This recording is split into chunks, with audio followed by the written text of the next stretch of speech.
Esattamente 2 anni fa iniziava l'invasione dell'Ucraina da parte della Russia. Sono passati 2 anni, contabilità delle vittime è spaventosa, 1500 vittime su entrambi i fronti più o meno al giorno, 500 mila gli orfani che sicuramente avranno bisogno di un sostegno per tantissimo tempo anche dal punto di vista psicologico.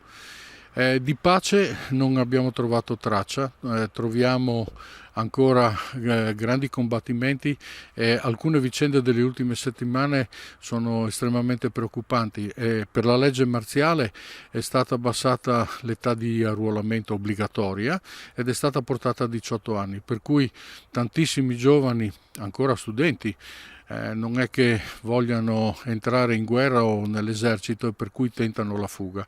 Anche il console generale italiano a Budapest, Roberto Sarciacci, ha confermato che ci sono state diverse sparatorie sul confine.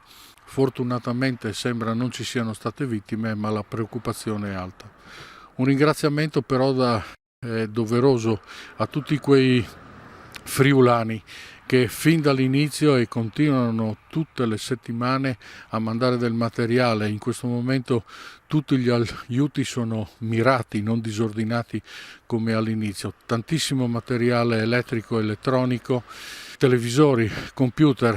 Abbiamo aiutato ad allestire impianti wifi e impianti satellitari nei centri di accoglienza per poter permettere le comunicazioni con i propri cari.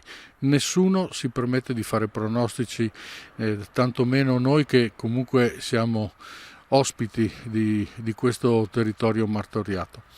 Speriamo che quanto prima ci sia qualcuno che si metta al tavolo e inizi a negoziare quella che sembra quasi un'illusione, cioè la pace.